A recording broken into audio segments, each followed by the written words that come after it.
Oh my God, another woman was caught selling in her own boutique fake luxury designer goods, selling them as real when in reality they were replicas.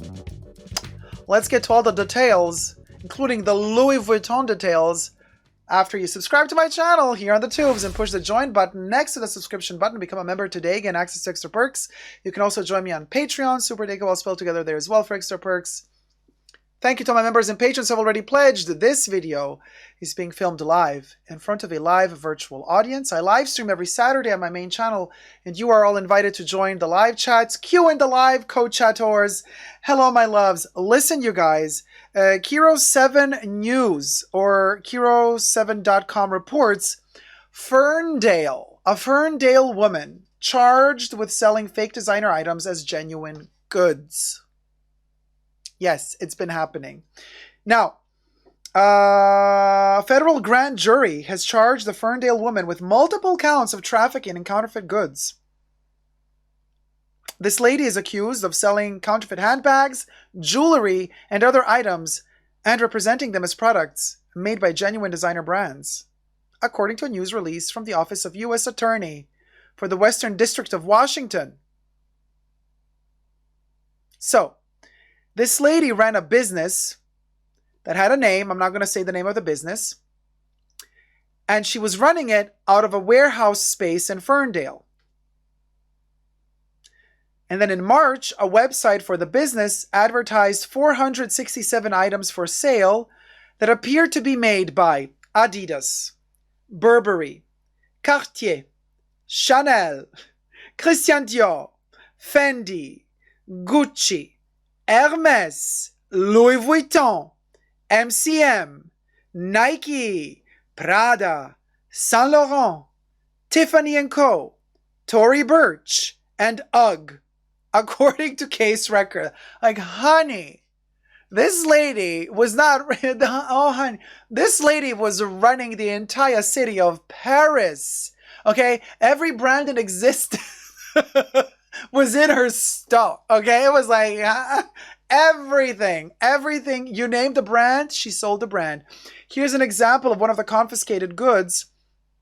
The products were priced significantly below alleged. Oh, by the way, everything I say in this video is for entertainment purposes only, just my opinion. Everything is just alleged. Don't shoot the messenger. The products were priced significantly below the suggested retail price for genuine items.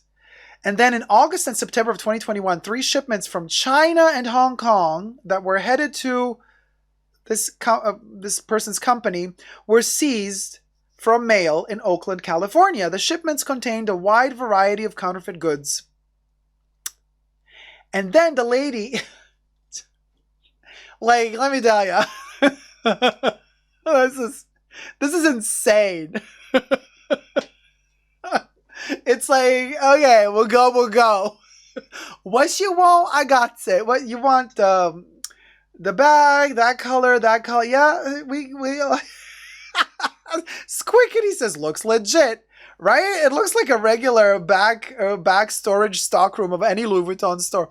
Madame says, Hermes and Adidas in the same warehouse. You best believe.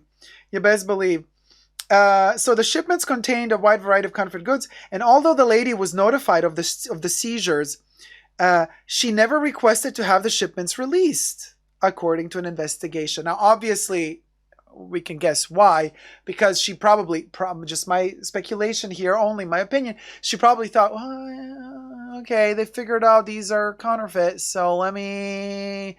la-di-da, nothing, I didn't do nothing, and let's just forget about it. And so shipping records showed that about 46 shipments from China, Hong Kong were sent to Ferndale warehouse. Now, a representative from Louis Vuitton, oh wait, by the way, so to document the sales, an undercover agent bought items through the company's website. In one case, the agent bought a Louis Vuitton branded handbag for $110, which is the one that we saw, I think, in the first picture. And for $110, the suggested retail price for that specific authentic Louis Vuitton bag should be right about allegedly $1,690 plus tax, give or take a $1. A representative from Louis Vuitton confirmed the handbag purchase from the website was counterfeit. Oh, yeah, yeah, thanks. Really? Could you imagine the joke if they confirmed it was not authentic and then the police were like, oh, by the way, this was actually a bag that we bought from your boutique, from a Louis Vuitton boutique, and you just fell for it. You fell for it. You live in ferret, you die in ferret. What you gonna say now? Huh? That's the game I would have played. Could you imagine? And then like they uncover the true, allegedly, the true, trouble going down with Louis, that they're selling fakes inside of the Louis boutiques. Now, we've covered a story like that as well on my channel, so it's not like I'm making all this stuff up. Like some of this really happened. Like we've seen the case in China with the lady buying a bag from Louis Vuitton and then finding out later on that it was fake, and then she went to court, sued them, and she won. Yes, she sued Louis. So there's that. But now listen. So after obtaining search and seizure warrants, police seized a large quantity of counterfeit goods from the warehouse, as well as the lady's car and home.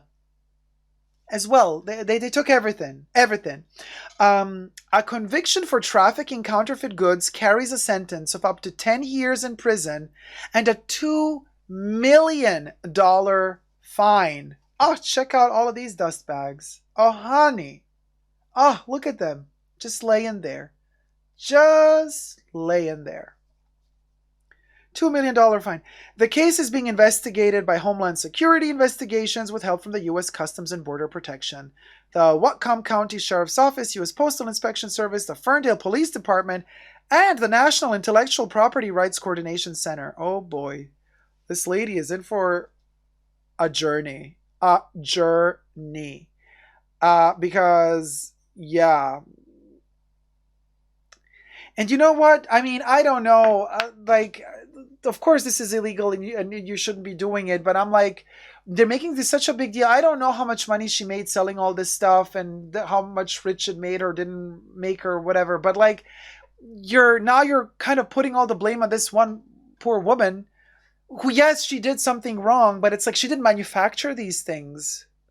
She was selling them. You can't go after the factories in China that are actually making it. Like, you're not eradicating the problem at the root by catching the final, mechanism of the wheel. This is just my opinion.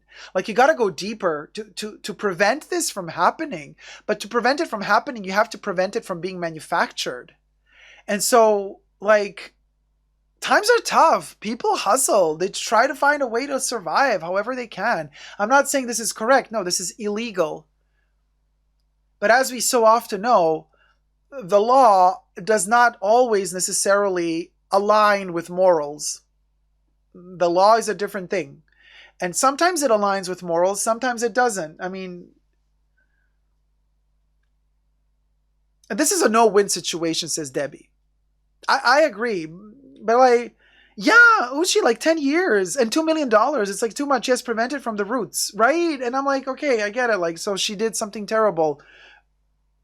But she's a hustler. She's trying to survive as well. I mean, I don't know how the verdict is on this. If there's going to be a jury that's going to judge her, or if there's going to be just a judge judging without allowing a jury to give a final verdict. I don't know, but some form of clemency. I mean, I get it. Give back the money. I mean, the brands can come after you because then they're like, you can't sell counterfeit goods. This is all copyright protected. This is all our intellectual property. You can really come for us. But then again, I'm like, she was not manufacturing them. Now, listen, you could play dumb and you could say, she could say she didn't know these were fakes. I mean, I don't know if any jury would believe you that you were that dumb, but technically you could say, well, who's to know?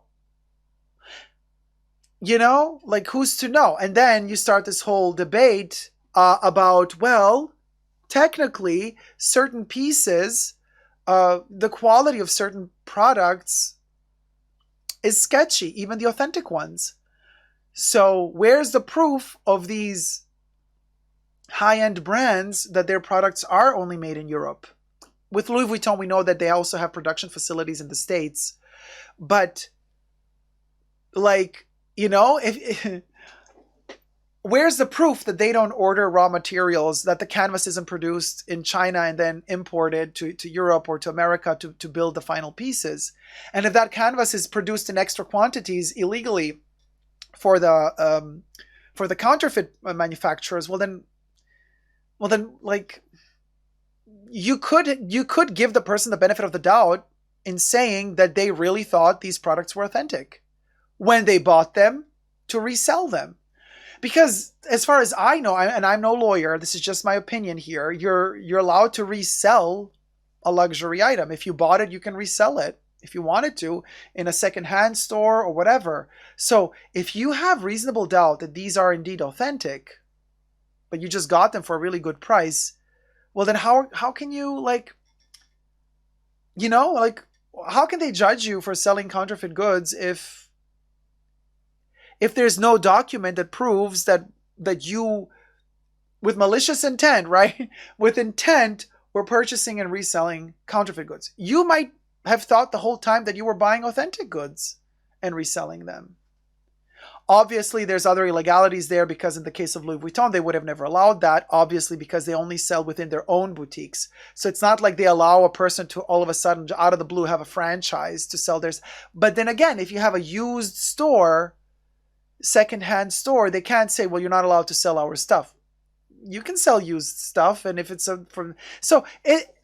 Tina, we don't know what she knows, what she doesn't know, but I'm just saying, it's, of course, as I said, the jury, would the jury believe her is debatable, but I'm just saying, with the quality of the authentic goods precipitating, and the quality of counterfeit goods kind of getting better and better, at a certain point, they're going to meet halfway. It's still illegal as heck because you're not allowed to do counterfeit, obviously, and I do not condone it. I'm just saying that if you're going to compare them, in some instances, you're going to have trouble distinguishing the authentic from the counterfeit if it's like a super fake. So, still, the law is the law, and 10 or more years in prison and $2 million, up to $2 million fine. And the factories that manufacture this shit, they're still operational. Nobody's touching them. So it's like, so you're shooting literally the last wheel of the cart, but the cart keeps moving without that wheel. So you're not really solving the problem here. You're not solving the problem, Okay, so fine. Okay, so you got one little fish. Big deal. They're just going to keep manufacturing these counterfeits, and they're going to sell them to other people who are willing to sell them further. So it's like, you got to go deeper. You got to go deeper if you want all of this to stop. But also there's a huge economical crisis here, and people don't have money, but they want some of these things that look like the authentic thing because it makes them feel better.